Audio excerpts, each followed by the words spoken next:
The sound of splintering wood echoed through the basement hallway of the Brennan mansion. Marcus Brennan, 42 years old and still wearing his $1,000 suit from the emergency board meeting, threw his full weight against the storage room door one final time. The lock gave way with a metallic snap that seemed to hang in the air for an impossibly long moment before the door crashed inward. What he saw in that cramped, lightless space would haunt him for the rest of his life. His daughter Sophie, 7 years old with her mother's brown hair and wide, terrified eyes, was curled in the corner like a wounded animal. Her small body was shaking so violently that Marcus could see it even in the dim light spilling in from the hallway. Her clothes were soaked through, whether from sweat or tears or something worse he couldn't tell. The teddy bear she clutched against her chest, the one her mother had given her before the cancer took her 3 years ago, was missing one of its arms. Sophie's lips were moving, forming words that came out as barely a whisper. Marcus had to step closer, his heart hammering against his ribs like it was trying to escape, before he could make out what she was saying. "Daddy, I'm not bad, am I?" The question hit Marcus harder than any business failure ever had. His knees actually buckled slightly as he dropped down beside his daughter and gathered her freezing body into his arms.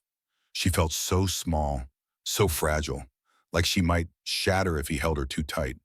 But she clung to him with surprising strength, her thin fingers digging into his suit jacket as if she was afraid he might vanish.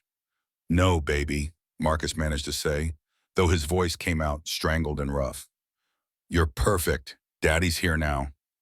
Behind him on the stairs leading down to the basement, Claire Ashford stood perfectly still. His wife of 6 months, the woman he had believed would help him rebuild the family, Sarah's death had shattered, wore a silk robe that probably cost more than most people's monthly rent. Her blonde hair was arranged in that casually elegant way she always managed, even at nearly 11 at night. Her face showed no alarm, no shock, no guilt. "Marcus, you're overreacting," she said, her voice carrying that same calm reasonableness she used when discussing dinner plans or vacation schedules. She needed discipline. "You're never here to provide it, so someone has to teach her boundaries." Marcus looked up at his wife, still holding his trembling daughter, and realized he was staring at a complete stranger. The woman who he had smiled so warmly at Sophie during their courtship. The woman who had promised at their small courthouse wedding to love his daughter as her own. The woman who had seemed like a second chance at happiness after 3 years of grief. That woman had never existed. Behind Claire, partially hidden in shadow, Derek Ashford watched the scene unfold. Claire's cousin, brought into the household as a family financial manager, held his phone at chest level. The small red recording light glowed in the darkness like a malevolent eye. "This will be useful," Derek said, his voice carrying a note of satisfaction that made Marcus's blood run cold. Marcus wanted to lunge at them both, wanted to scream, wanted to demand answers for how long his daughter had suffered while he worked late into the night building an empire he suddenly realized meant nothing. But Sophie was shaking so hard he was afraid she might go into shock, and getting her safe had to come first. Everything else could wait, but not much longer. To understand how Marcus Brennan's carefully constructed second marriage became his daughter's waking nightmare, we need to go back 7 days. 7 days that started with a phone call Marcus never expected and set in motion a desperate race against time that would expose secrets stretching back years. 7 days that would force Marcus to confront not just the conspiracy against his family, but his own failures as a father. 7 days to save his daughter's life. It began on a Monday morning in a law office downtown. The office of Catherine Wells occupied the 32nd floor of one of Boston's newer high-rises. Marcus had never hired a divorce attorney before, he had never needed one.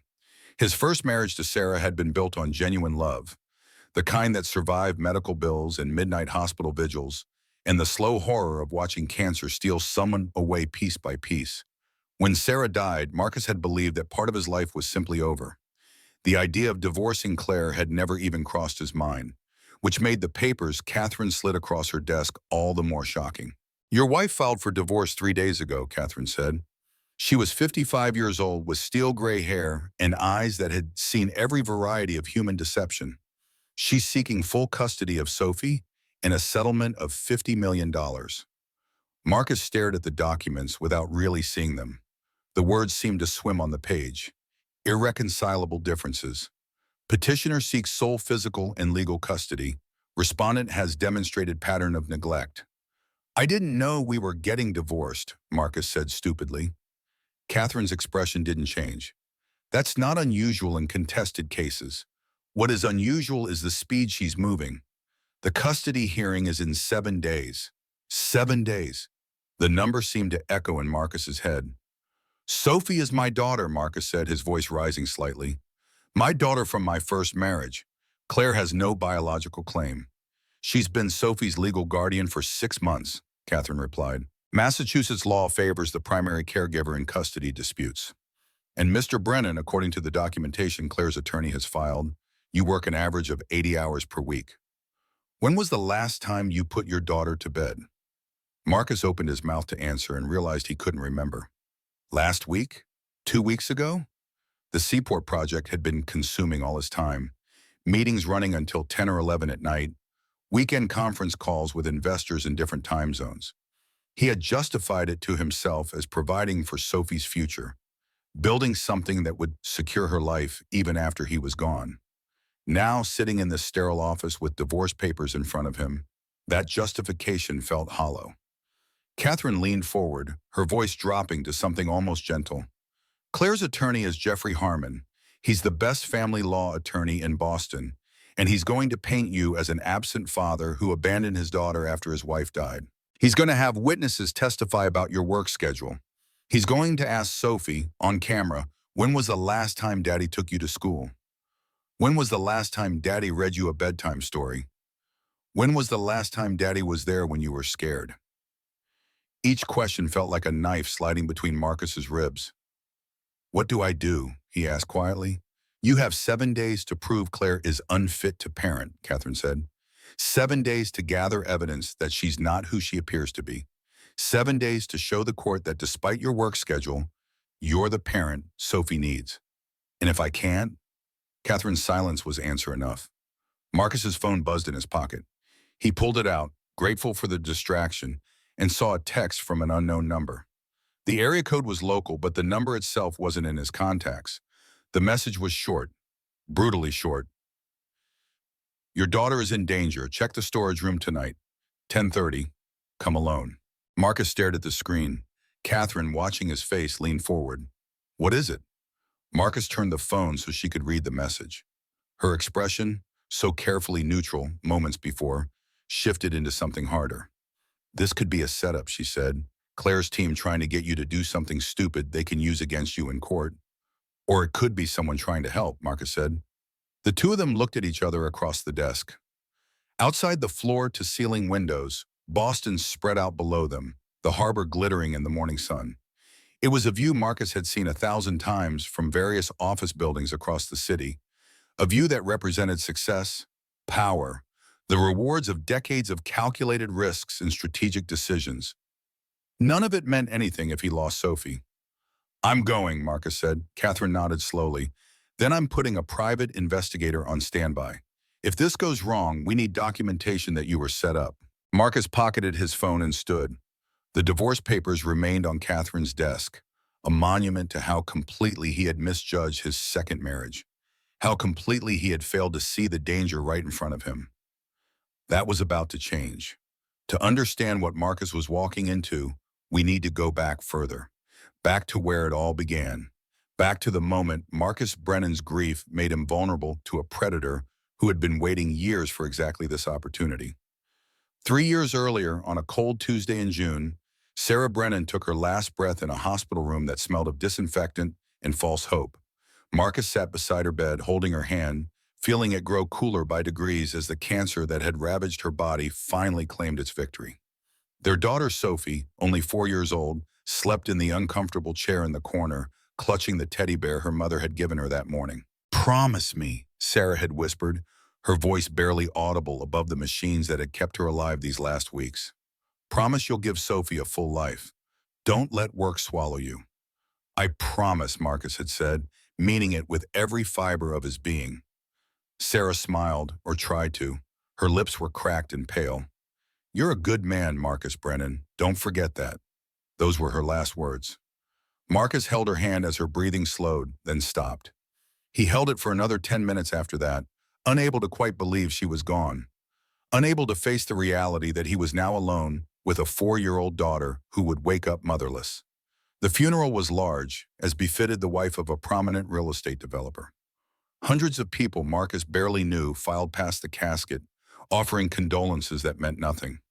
Sophie clung to his leg throughout the service, silent and confused. She kept asking when Mommy was coming home, and Marcus had no idea how to explain death to a 4-year-old. In the months that followed, Marcus threw himself into work with an intensity that bordered on obsession. It was easier than being at home, where everything reminded him of Sarah. Her coffee mug, still in the cabinet, her books on the nightstand, her presence in every room like a ghost he couldn't quite see but could always feel. He told himself he was providing for Sophie, building security for her future, making sure she would never want for anything. He was lying to himself. He was running away. Sophie, raised by a rotating cast of nannies and housekeepers, grew quieter, less likely to laugh, more likely to play alone in her room with her toys and her teddy bear and her memories of a mother who existed now only in photographs. Marcus noticed these changes the way you might notice the weather, as facts without emotional weight. Sophie's adjusting, the nannies told him. It takes time. Time passed. 1 year, 2 years. Sophie started kindergarten. Marcus made it to exactly 2 school events that entire year. He missed her birthday party because of a meeting in New York that couldn't be rescheduled. He missed Halloween because a deal in Chicago needed his personal attention. He missed Christmas morning because he had flown to London and the return flight was delayed. Each absence was justified. Each absence was necessary. Each absence carved a little more distance between Marcus and his daughter until they were living in the same house but occupying completely different worlds. By the time Sophie turned 6, Marcus barely knew her. He couldn't name her favorite color, or her best friend, or what she wanted to be when she grew up. He told himself this was temporary. Once the Seaport project was done, once the company hit its revenue targets, once the board was satisfied, he would slow down. Be more present. Be the father Sarah had made him promise to be. It was into this landscape of grief and neglect that Claire Ashford arrived like a perfectly calculated missile. The Harbor Charity Gala in March was one of those events Marcus attended purely out of obligation. Boston's elite gathered in their expensive clothes to donate money they wouldn't miss, to causes they barely understood. Marcus usually made an appearance, wrote a check, and left as soon as was socially acceptable. That night, he stood by the floor-to-ceiling windows overlooking the harbor, whiskey in hand, counting the minutes until he could escape. He was thinking about the Seaport project, about the permits that were mysteriously delayed, about the contractor who had suddenly backed out of their agreement. He was thinking about anything except the empty house waiting for him or the daughter who barely looked at him anymore. "You look like someone who needs to remember how to smile." Marcus turned. The woman who had spoken was in her mid-30s, blonde, elegant, in a blue dress that probably cost more than most people's cars. She held a champagne flute with the casual grace of someone completely comfortable in this world. "Is it that obvious?" Marcus asked. She stepped closer, and Marcus caught the scent of her perfume, something expensive and subtle. "I lost someone too," she said quietly. "It gets easier if you let people in." Marcus studied her face. She was beautiful in that polished, careful way that wealthy women in Boston often were. But there was something else too, a sadness in her eyes that seemed genuine, a vulnerability that made her seem less like another social climber and more like someone who actually understood. "I'm Claire," she said, extending her hand. "Marcus," he replied, shaking it. "Marcus Brennan, I know who you are," Claire said, smiling. "Your company is developing the Seaport project. It's all anyone in real estate talks about." They talked for 20 minutes, then 40, then an hour. Claire asked about his work, but also about Sophie. She listened, really listened, when Marcus talked about the challenges of single parenting. She shared her own story of loss, though she was vague on the details. A relationship that ended badly. Family struggles, the kind of pain that marks you. By the end of the evening, Marcus had her phone number and a dinner date planned for the following week. What Marcus couldn't see, standing there by the windows making conversation with this beautiful woman who seemed to understand him, was Raymond Cross watching from across the room. Raymond, who had orchestrated this entire meeting. Raymond, who had told Claire exactly what dress to wear, exactly what time to approach Marcus, exactly what to say to make herself seem like salvation instead of destruction. Raymond, who had been planning this moment for 8 years. The courtship moved quickly. Claire met Sophie within 2 weeks. She brought cookies she claimed to have baked herself, though Marcus would later learn they came from the most expensive bakery in the city. She read Sophie bedtime stories and seemed genuinely charmed by the quiet, withdrawn 7-year-old. Sophie, starved for maternal attention, responded like a flower opening to sunlight. She laughed more, talked more, started drawing pictures of the three of them together. Marcus, watching his daughter come back to life, felt something ease in his chest that had been tight since Sarah's death. Maybe they could be a family again. Maybe this was the second chance he didn't deserve, but was getting anyway.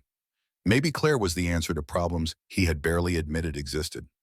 The wedding was small, just the courthouse and a handful of friends. Sophie served as flower girl, wearing a white dress and carrying roses. Claire's vows included a promise to love Sophie as her own daughter. Marcus's vows included a promise to never take this second chance for granted.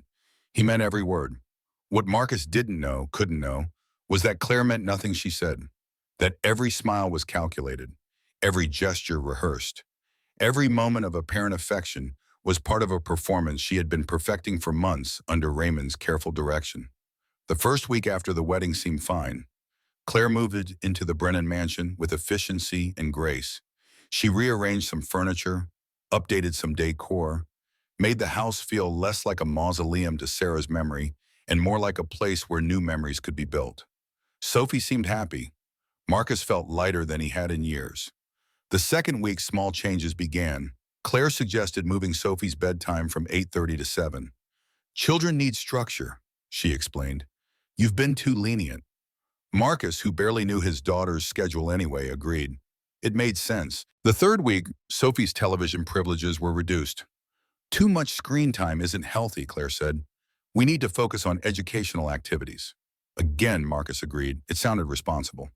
By the fourth week, Sophie had stopped running to greet Marcus when he came home from work. She would stand in the living room, hands clasped in front of her, head slightly bowed, like she was waiting for inspection rather than greeting her father. "Is everything okay?" Marcus asked Claire one night after Sophie had gone to bed early. "She's adjusting," Claire said smoothly. "Being a stepmother isn't easy. She's testing boundaries. We just need to be consistent." Marcus nodded, accepting this explanation. He knew nothing about child psychology or family dynamics. Claire seemed confident, competent. Surely she knew what she was doing. The changes continued, slowly, incrementally, each one small enough to seem reasonable in isolation. Sophie's laughter decreased week by week. Her smiles became rarer. She started eating meals alone at the kitchen table while Claire watched from the doorway, critiquing her posture and table manners. Maria Santos, the housekeeper who had worked for the Brennan family since Sophie was born, began to notice things that Marcus was too busy and too trusting to see. The way Sophie flinched when Claire called her name. The way the child's hands would start to shake when she heard footsteps approaching. The tears that Sophie would quickly wipe away, thinking no one was watching. Maria wanted to say something, started to say something, dozens of times. But Derek was always there, Claire's cousin, who had moved into the mansion as the family financial manager. Derek, who would appear whenever Maria tried to approach Marcus privately. Derek, who reminded Maria that she had 3 children of her own to support, and jobs were hard to find for immigrant women her age. So Maria stayed silent, and Sophie's world grew darker. By the 12th week, Sophie had a bruise on her upper arm. Marcus noticed it when Sophie reached across the breakfast table for juice, and the sleeve of her shirt rode up. "What happened?" he asked, concern flooding through him. "I fell," Sophie said automatically, her eyes on her plate. "She's clumsy," Claire added from where she stood by the counter. "Children are always getting bumps and bruises. You wouldn't know, of course, since you're never here to see it." The comment stung, but Marcus couldn't argue with it. He wasn't home. He was at the office from 6 in the morning until 10 at night most days. The Seaport project had hit complications. Permits delayed, contractors backing out, financial projections not matching reality. Marcus was hemorrhaging time and money trying to save the deal.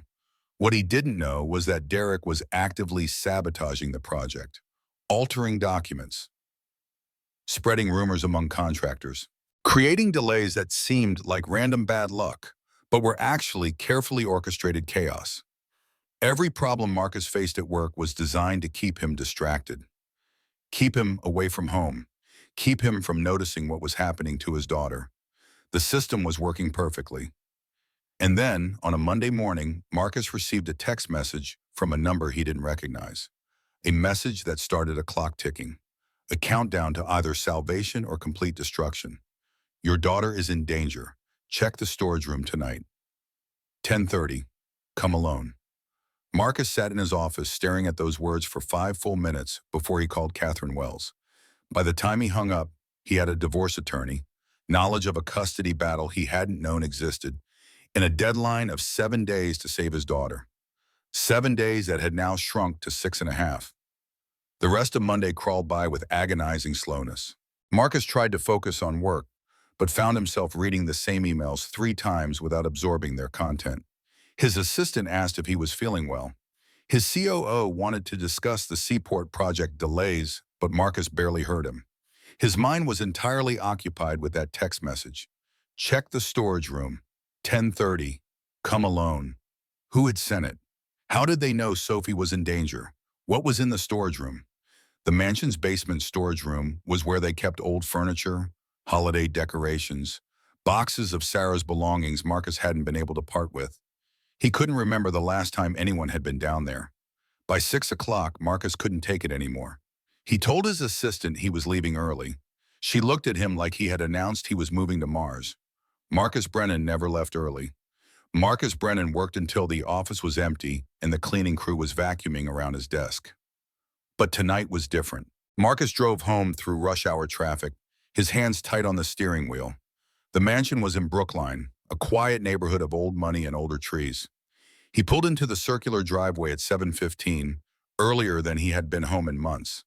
Claire met him in the foyer, surprise flickering across her face before she masked it with a smile. You're home early. Is everything all right? Just tired, Marcus said. Thought I'd have dinner with you and Sophie. Something moved behind Claire's eyes, some calculation being made. How lovely, she said. Sophie's in her room. Dinner will be ready in 20 minutes. Marcus climbed the stairs to the second floor and walked down the hall to Sophie's room. The door was closed. He knocked gently. Sophie, can I come in? A pause, then quietly, yes. Marcus opened the door. Sophie sat on her bed holding her teddy bear, looking smaller than she should at 7 years old. She was wearing pajamas even though it was only 7:30. Her hair needed brushing. She looked at Marcus with something that might have been hope or might have been fear. Maybe both. Hey, sweetheart, Marcus said, sitting down on the edge of the bed. How was your day? Fine, Sophie said automatically. What did you do? Nothing, Marcus tried again. Did you play with any of your toys? No. Did Maria make you lunch? Yes. The conversation felt like pulling teeth. Marcus realized with a sick feeling in his stomach that he didn't know how to talk to his own daughter anymore. They had become strangers living in the same house. When had that happened? How had he let it happen? Sophie, Marcus said carefully, are you happy? Sophie looked at him with those frenzied brown eyes, so like her mother's, eyes that seemed far older than 7. Yes, Daddy, she said. She was lying. Marcus knew she was lying, but he didn't know how to call her on it, didn't know how to ask what was really wrong, didn't know how to bridge the distance he had created with 3 years of absence and neglect. Dinner, when they finally sat down to it, was tense and silent. Claire made bright conversation about her day, about plans for the upcoming weekend, about a charity event she wanted Marcus to attend. Sophie ate mechanically, her eyes on her plate. Marcus watched both of them and felt like he was seeing his family for the first time. After dinner, Sophie went back to her room without being told. Marcus helped Claire clean up, loading the dishwasher while she wiped down counters. He kept glancing at the clock. 9:15, 9:30, 9:45. I have some work to finish in my study, he told Claire at 10. Of course you do, she said, not quite hiding the edge in her voice. Marcus went to his study on the first floor, but didn't turn on his computer. He sat in the leather chair behind his desk and waited. Watched the minutes tick by on his watch. 10:15, 10:20, 10:25. At 10:28, he stood and walked as quietly as possible toward the basement door. His heart was hammering in his chest. This felt ridiculous. Probably was ridiculous. Probably a prank or a scam or nothing at all. But what if it wasn't? Marcus opened the basement door and started down the stairs. The basement stairs creaked under Marcus's weight despite his careful steps. Each sound seemed impossibly loud in the silence of the house. He reached the bottom and paused, listening. The basement was finished, converted years ago into storage space with proper lighting and climate control to protect the furniture and boxes stored here. But at 10:30 at night, with only the dim safety lights glowing, it felt like descending into something darker than mere storage. Marcus moved slowly down the hallway toward the storage room at the far end. His phone showed exactly 10:29. Whoever had sent that text message had been specific about the timing. Come alone. 10:30. The storage room door was closed. Marcus reached for the handle and stopped. From inside, barely audible, came a sound that made his blood freeze in his veins. Crying, soft, muffled, desperate crying. A child trying very hard to be quiet. Sophie. Marcus tried the handle. Locked. He rattled it harder. The crying inside intensified, becoming more frantic. "Sophie?" Marcus called out, his voice sharp with panic. "Sophie, it's Daddy! Are you in there?" The response was a scream, a pure, terror-filled scream that cut through Marcus like a physical blow. "Daddy! Daddy! Save me! I'm so scared!" Marcus stopped thinking. He backed up 3 steps and threw his full weight against the door. The lock held. He backed up again, further this time, and charged. His shoulder hit the door with enough force to send pains shooting down his arm. The wood splintered, but didn't give way. "Sophie!" Marcus shouted. "I'm coming, baby. Hold on." He hit the door a 3rd time. The frame cracked. The 4th impact sent the door crashing inward with a sound like a gunshot in the confined space. Light from the hallway spilled into the storage room. Marcus stumbled through the broken doorway and sobbed, his breath catching in his throat. Sophie huddled in the far corner, her small body curled into the smallest possible shape. Her clothes were soaked through with what Marcus hoped was only sweat and tears. Her face was pale, her eyes red and swollen. She clutched her teddy bear Mr. Whiskers against her chest like a lifeline. The bear was filthy, one arm hanging by threads. But what destroyed Marcus, what would replay in his mind during every quiet moment 4 years to come, was the look in his daughter's eyes when she saw him. Not relief, not joy, but disbelief, like she had stopped believing rescue was possible. Marcus crossed the room in 3 strides and dropped to his knees beside Sophie. He reached for her carefully, afraid she might shatter. Sophie threw herself into his arms with a strangled sob that seemed to come from somewhere deep and broken inside her. She was so cold. Her small body shook with violent tremors that had nothing to do with temperature.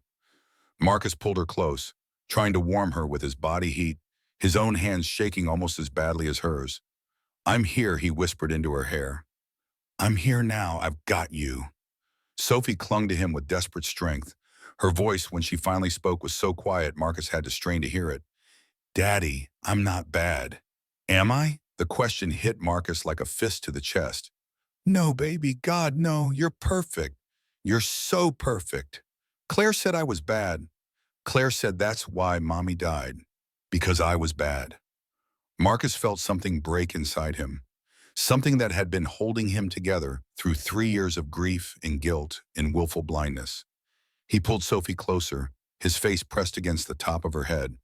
"That's not true. None of that is true. Mommy died because she was sick. Not because of anything you did. Do you understand me?" Sophie nodded against his chest, but Marcus could tell she didn't believe him.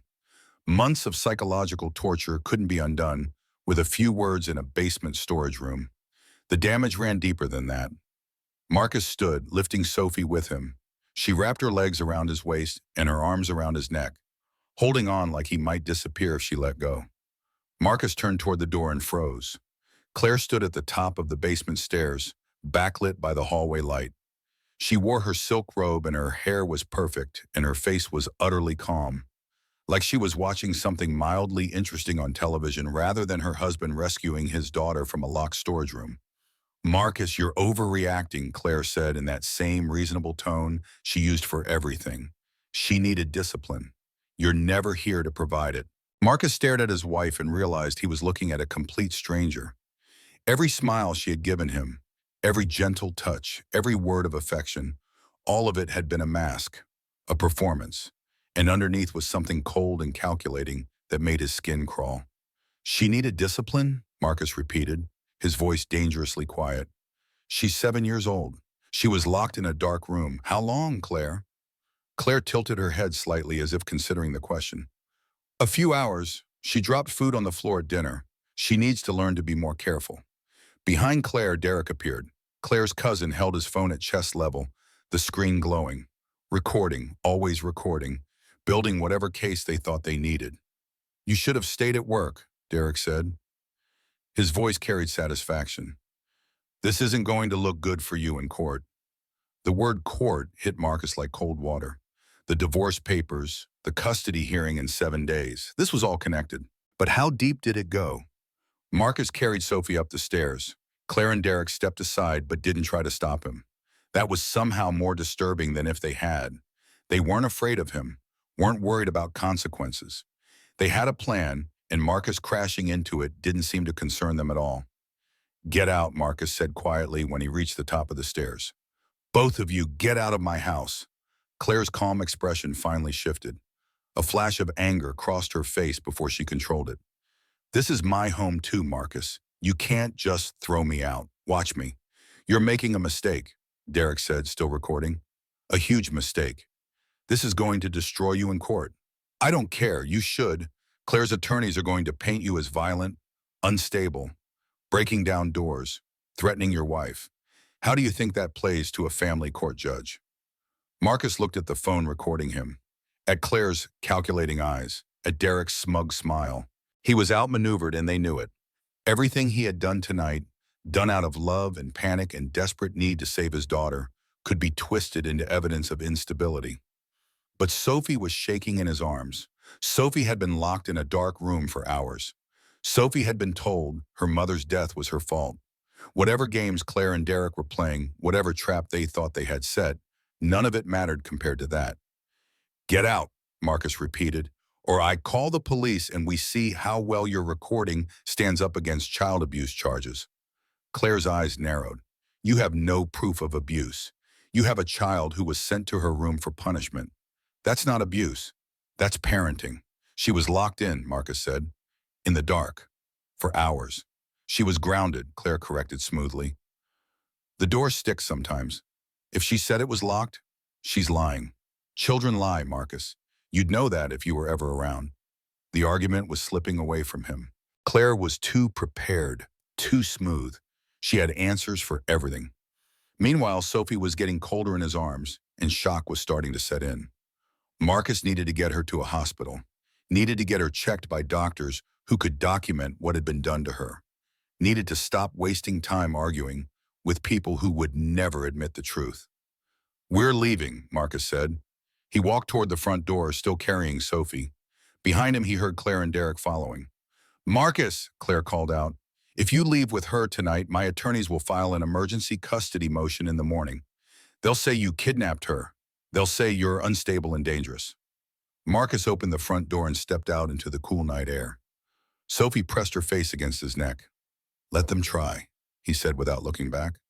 He carried Sophie to his car and buckled her carefully into the passenger seat. She didn't want to let go of him, her small fingers clutching at his jacket. I'm not leaving you, Marcus promised. I'm right here. I'm going to drive us somewhere safe. Sophie nodded and reluctantly released him. Marcus closed her door gently and walked around to the driver's side. Through the house's front window, he could see Claire on her phone, making calls, setting whatever plan she had in motion. Marcus started the car and pulled out of the driveway. In the passenger seat, Sophie had curled into a ball, still clutching Mr. Whiskers. Marcus reached over and took her hand. It was so small and cold in his. We're going to the hospital, he said gently. The doctors need to check that you're okay. I'm okay, Sophie said automatically. Sophie, look at me. She turned her head. Those brown eyes that looked so much like Sarah's were filled with a fear that no 7-year-old should have to carry. You can tell me the truth, Marcus said. You can always tell me the truth.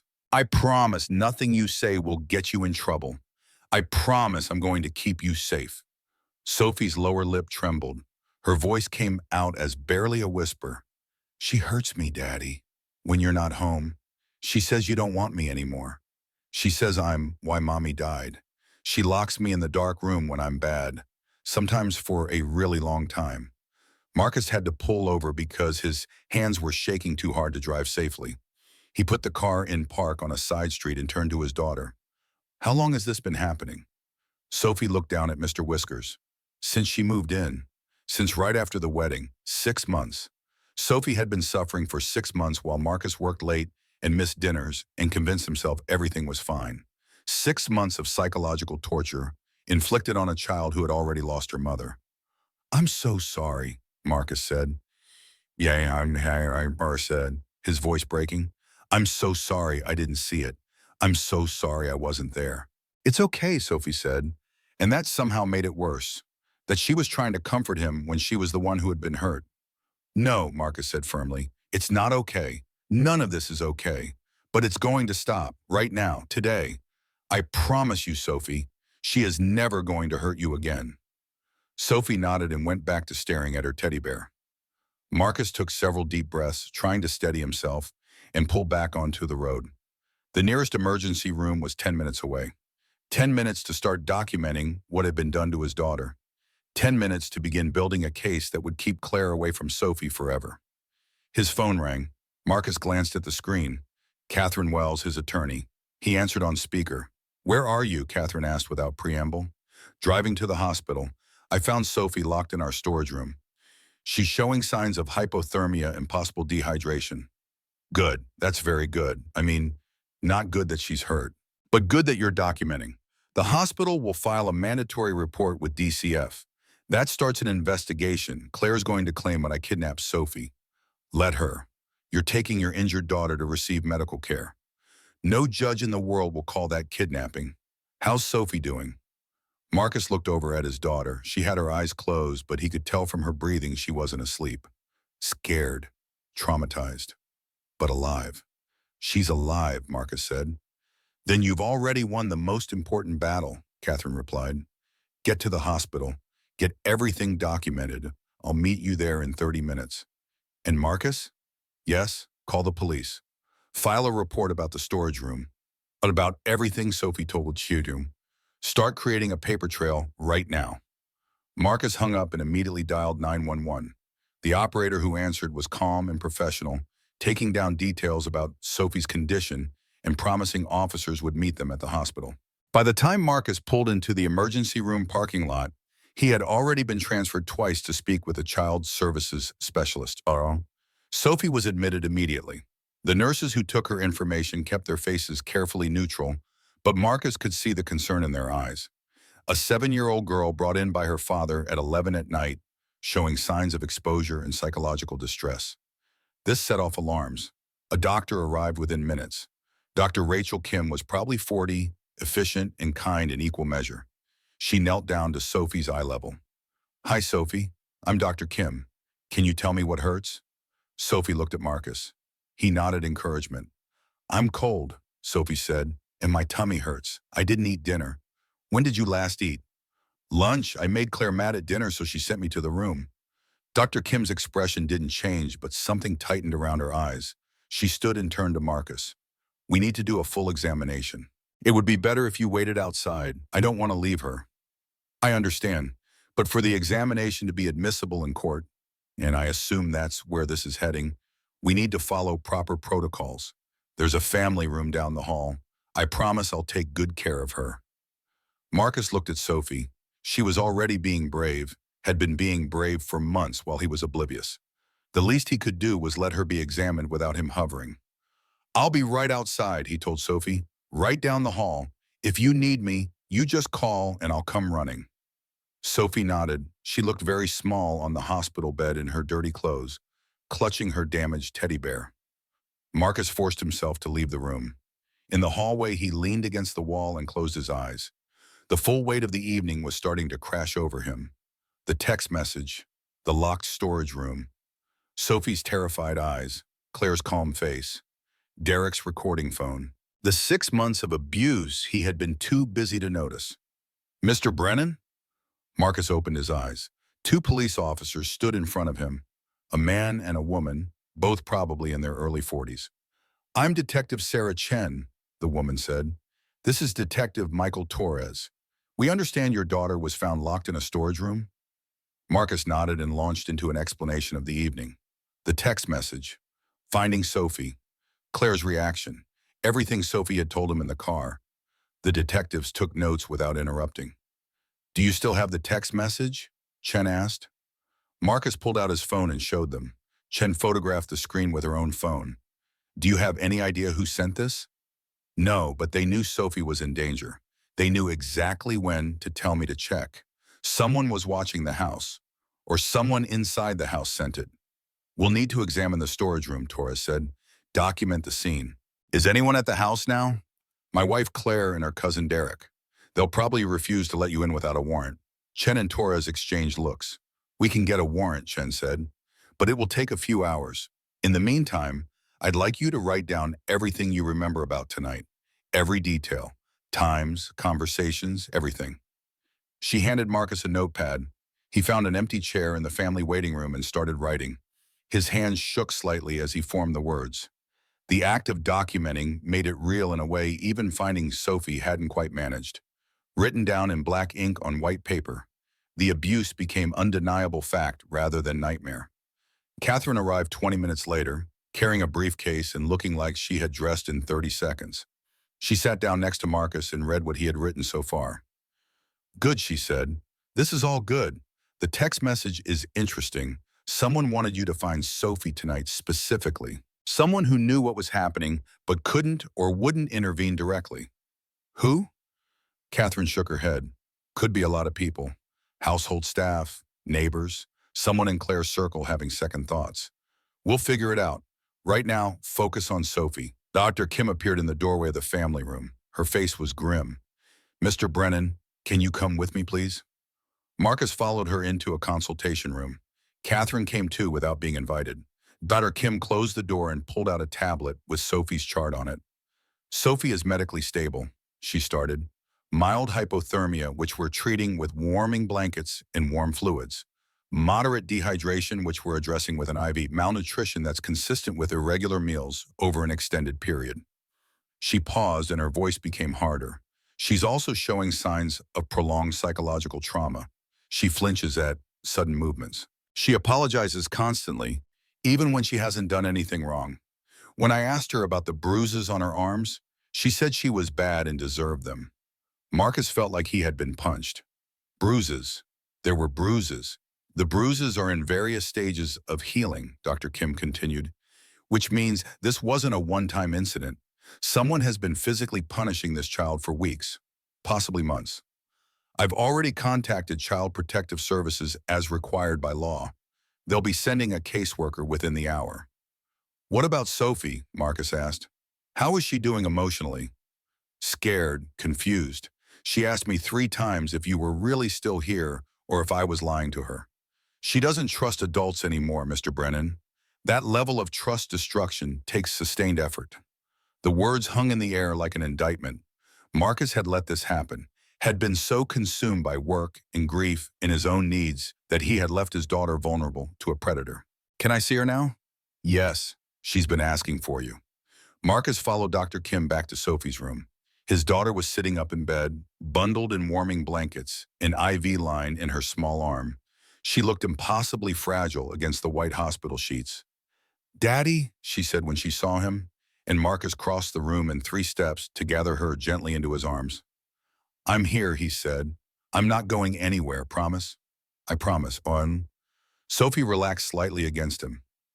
Marcus held her and stared at the wall over her head, his mind racing. Claire had done this, had systematically tortured his daughter for 6 months. But why? What did she gain? The divorce filing suggested money, but there had to be more to it than that. The way Claire and Derek had reacted tonight, like they had been expecting something. Like Marcus finding Sophie was inconvenient, but not unexpected. There was a bigger picture here, a conspiracy that went deeper than one abusive stepmother. And Marcus had 6.5 days to figure out what it was. A social worker arrived 40 minutes later. Linda Torres, no relation to the detective, was probably 50, with graying hair and eyes that had seen too much. She interviewed Sophie gently but thoroughly, documenting everything the child said. Then she spoke with Marcus and Catherine privately. I'm required to inform you that DCF is opening an investigation, Torres said. Standard procedure in cases of suspected abuse.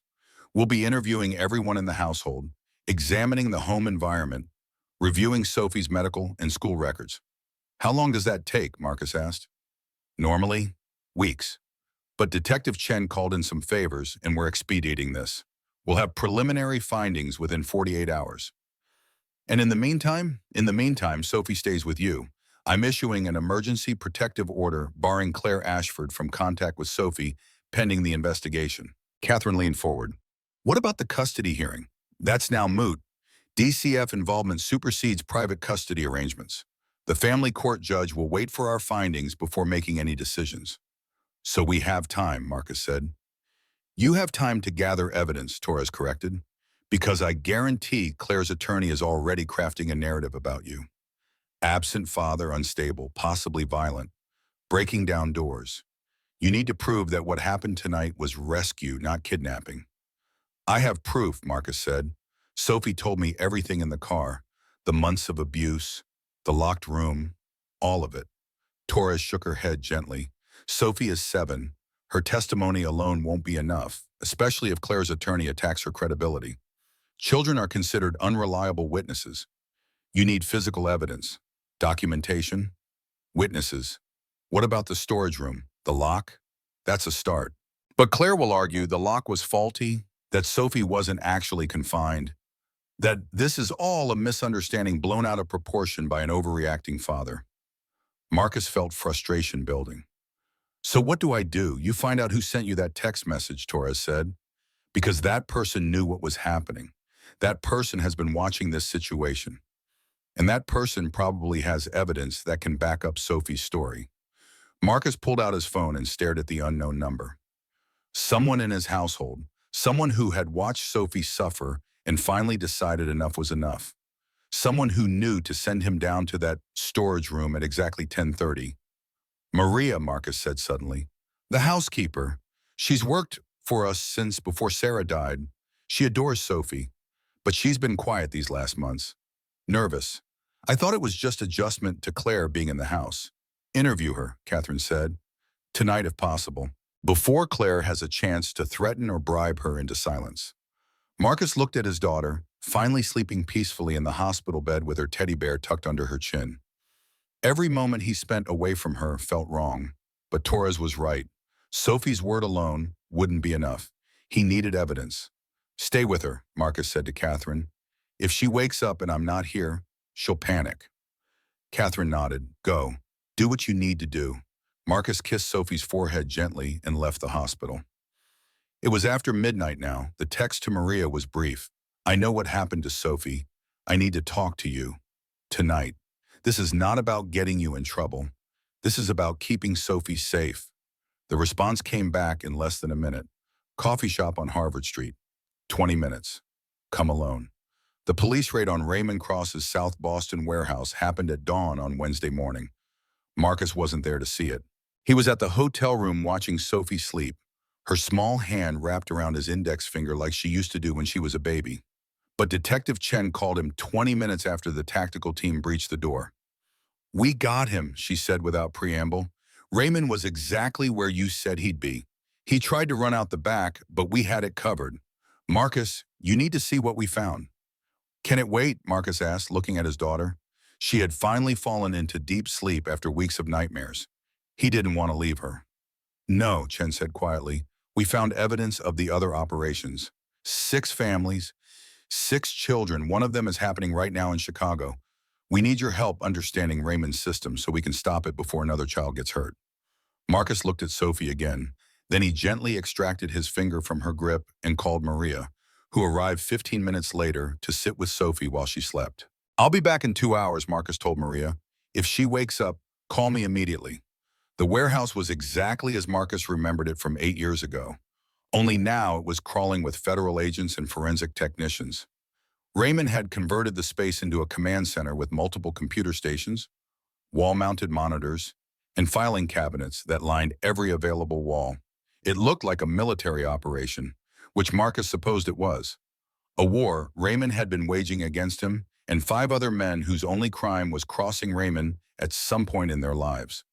Detective Chen led Marcus through the maze of equipment to a central desk where Agent Lisa Tran from the FBI was reviewing files on a laptop.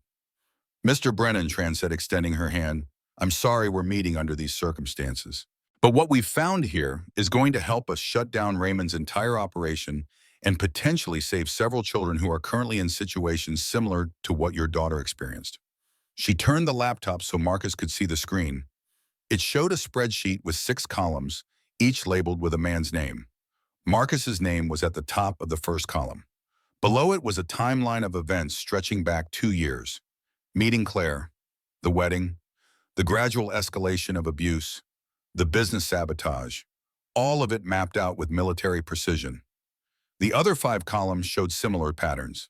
Different cities, different women recruited to marry or infiltrate the target's life, different children selected as leverage points. But the methodology was identical in every case. "How many children?" Marcus asked, his voice tight.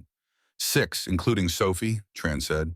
"The one in Chicago is a 5-year-old boy named Michael. His father, David Chen, is a federal prosecutor who sent Raymond's brother to prison 4 years ago. Raymond recruited the child's nanny 3 months ago. We're moving on that situation now based on what we found here. What about the others? 2 are already resolved. The families figured out something was wrong and the operations fell apart before reaching critical stages. One in Seattle is still active, but the child isn't in immediate danger.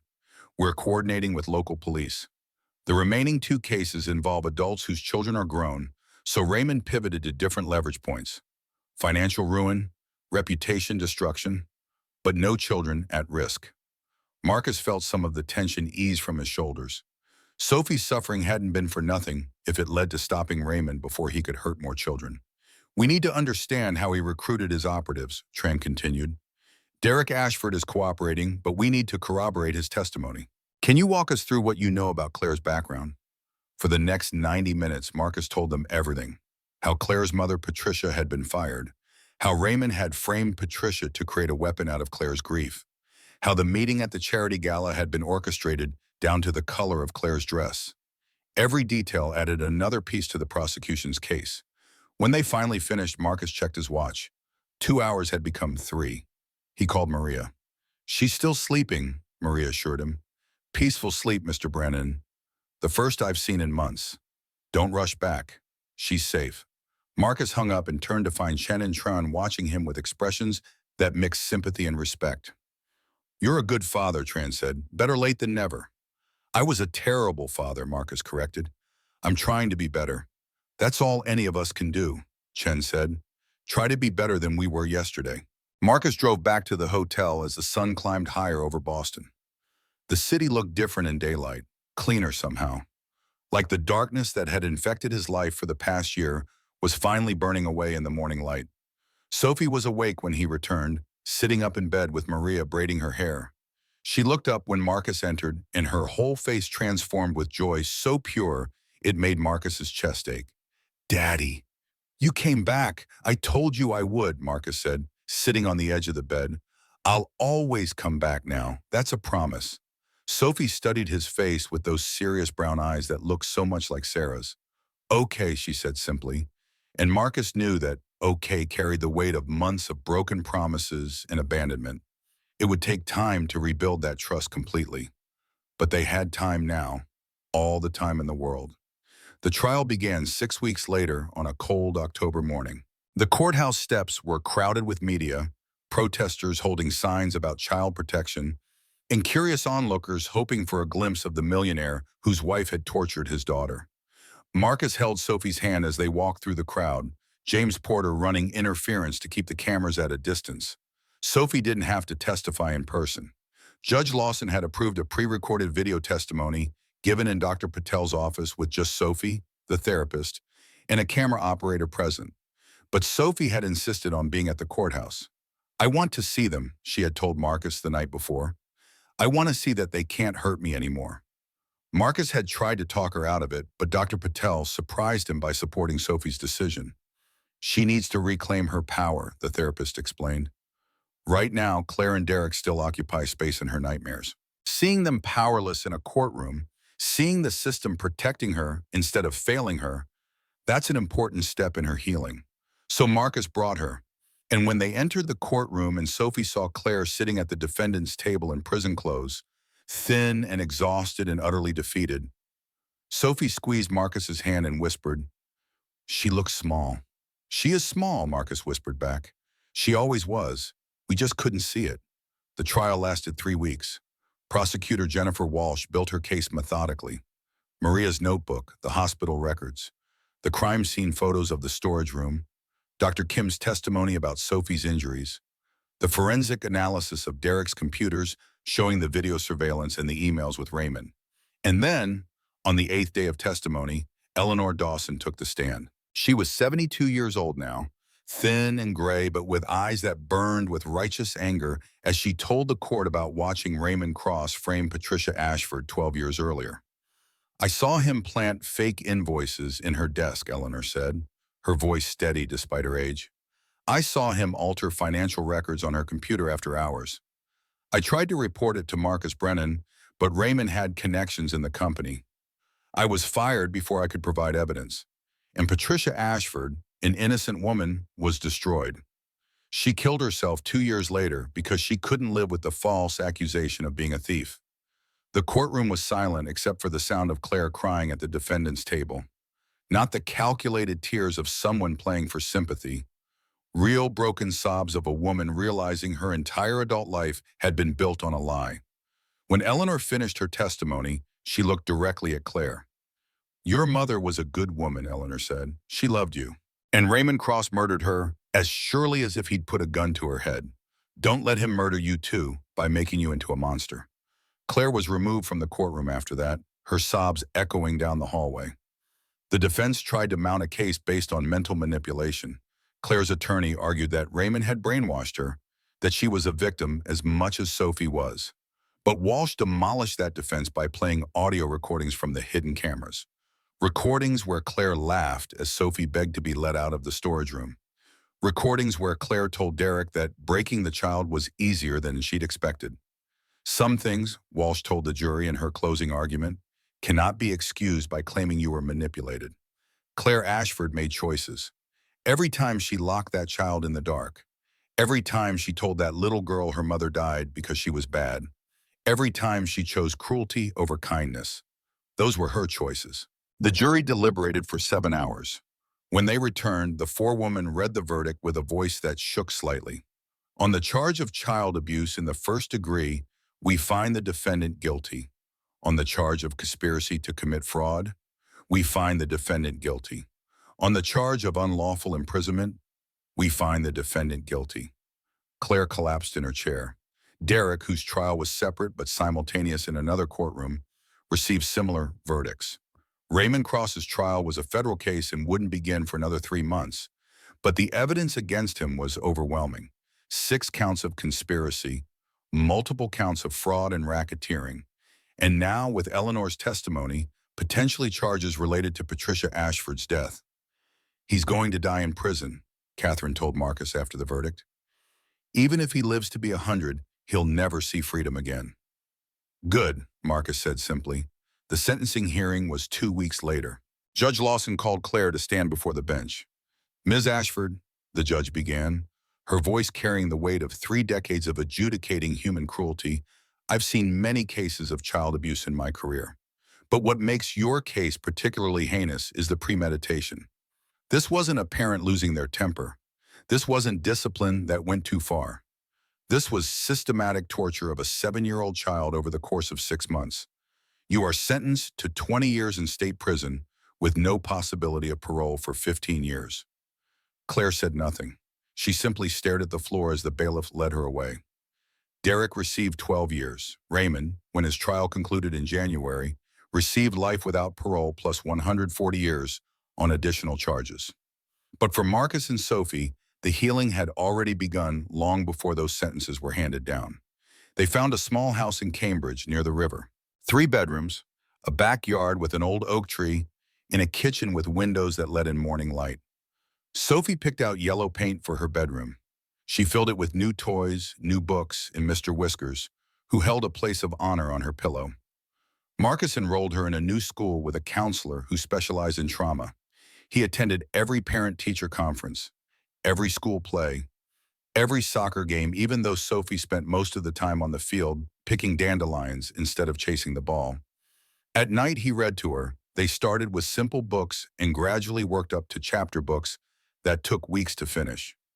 Harry Potter, The Chronicles of Narnia, Anne of Green Gables, stories about orphans who found families, about children who survived dark times and came out stronger. The nightmares came less frequently as months passed. Sophie started smiling more, laughing more. She made friends at school. Her best friend Emma came over on Saturdays, and the two girls would build elaborate fairy houses in the backyard while Marcus watched from the kitchen window. Dr. Patel reported steady progress in therapy. Sophie was processing her trauma, learning that what happened to her wasn't her fault, learning that she was worthy of love and safety. And Marcus, too, was learning how to be present, how to listen, how to see the small moments that mattered more than any business deal. Sophie's pride when she learned to tie her shoes, her excitement over losing her first tooth, her solemn concentration when she drew pictures of their new life. Maria joined them in the new house, no longer just a housekeeper, but family. She cooked Sophie's favorite meals and taught her Spanish words and braided her hair every morning before school. James Porter stopped by regularly, often bringing his own daughter to play with Sophie. The two girls became inseparable, and James and Marcus developed a friendship built on shared understanding of what it meant to protect the children they loved. On the one-year anniversary of that terrible night in the storage room, Marcus and Sophie planted a tree in their backyard, a cherry tree that would bloom pink every spring. "This is our new beginning tree," Sophie said as they patted dirt around the roots. "When it gets big, I'll always remember that we started over." "That's right," Marcus said. "We started over, and we're going to be okay." Sophie looked up at him with those serious eyes. "Are you sure?" "I'm sure," Marcus said, "because we have each other, and that's all we really need." Sophie smiled and hugged him tight. Marcus held her and looked at the small tree they just planted. In 5 years, it would be taller than Sophie. In 10 years, it would provide shade for the entire yard. In 20 years, Sophie might bring her own children to see it and tell them the story of how she and her father survived the darkness and learned to live in the light again. But that was years away. Right now, Marcus had a daughter to raise, a life to rebuild, a promise to keep. And for the first time since Sarah died, Marcus felt like he was exactly where he was supposed to be. That evening, after Sophie was asleep, Marcus sat in the backyard watching stars emerge in the darkening sky. His phone rang. "Catherine, the Sophie Foundation received its nonprofit status," she said. "We're officially operational. We've already had 23 families reach out for help. Lawyers volunteering, therapists offering reduced rates. Marcus, you're making a real difference." Marcus corrected, "we're making a difference." After he hung up, Marcus went inside and checked on Sophie one more time. She was sleeping peacefully, Mr. Whiskers tucked under her chin, a book about dragons and princesses on her nightstand. Marcus kissed her forehead gently and whispered, "I love you, sweetheart. Love you too, Daddy," Sophie murmured without fully waking. Marcus closed her door partway, leaving it open just enough that light from the hallway spilled across her floor. Sophie didn't like the dark anymore. Maybe she never would, but that was okay. They would leave lights on for as long as she needed them. Downstairs, Marcus poured himself a glass of water and stood at the kitchen window looking out at the backyard, at the small cherry tree that represented new beginnings, at the home he had built not with money or ambition, but with presence and love. His phone buzzed one more time. A text from an unknown number. "I heard about the trial. I'm glad Sophie is safe. You did the right thing. Stay strong." Marcus stared at the message. Then he smiled and deleted it. Whoever had sent that first text message a year ago, whoever had known to send him to the storage room at exactly the right time, they had saved his daughter's life. That was enough. He didn't need to know who they were. Some mysteries were better left unsolved. Marcus finished his water and went upstairs. He checked on Sophie again, unable to help himself. still sleeping, still safe, still his. And that, Marcus thought as he finally went to his own room, was all that mattered. The road ahead would have challenges. Sophie's trauma wouldn't disappear overnight. There would be setbacks and hard days and moments when the past threatened to overwhelm them both. But they would face it together. Father and daughter, survivors. And slowly, day by day, they would build a life worth living, a life built on truth, a life built on presence, a life built on love. Outside, the cherry tree stood small and fragile in their backyard, its roots reaching down into soil that would nourish it through seasons of growth. Just like Sophie, it would need time and care and patience. But it would grow, and so would they, together.